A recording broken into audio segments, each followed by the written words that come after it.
Hi, this is Richard Fields with this week's Report from the Fields.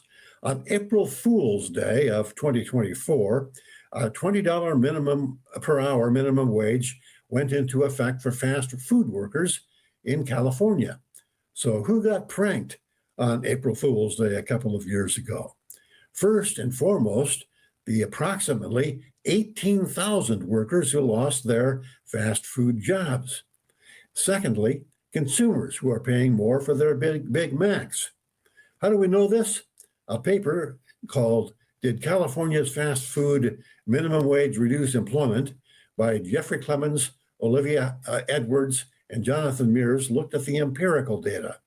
They found that employment in California's fast food sector fell by about 3% compared to the rest of the country.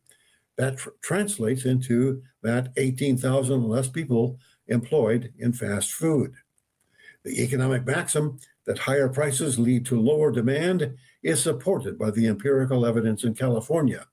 And we can survive that fast food restaurants follow the usual practice of last hired, first fired, meaning that the lowest skilled people, those with only a tentative step on the first rung of the employment ladder, are the people who suffer while their former colleagues get a pay raise. But they are not the only ones who suffer. Consumers pay higher prices. Another paper by the same authors, plus Joshua Wynn, compared Bureau of Labor Statistics consumer price indices on food away from home in 21 metropolitan statistical areas, 4 in California and the other 17 elsewhere in the United States. They found that the cost of food away from home cost approximately 3.5% more in California than in the rest of the country. Another simple supply-demand economic axiom demonstrated.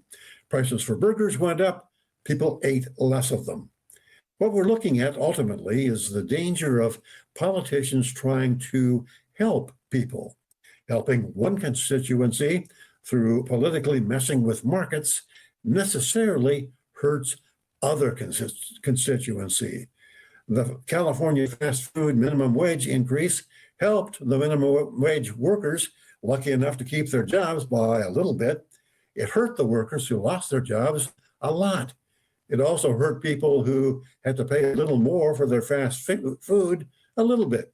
It's safe to assume that the consumers most adversely affected, at least on a relative basis, are people who are themselves not high wage earners.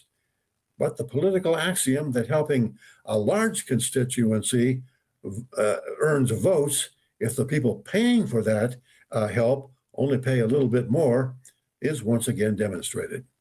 And of course, if politicians get really motivated to help more workers, there are always robots to replace those workers. And they work 24 hours a day with no days off, no vacations, and no sick leave. That's this week's Report from the Fields. I'm Richard Fields. See you again next week.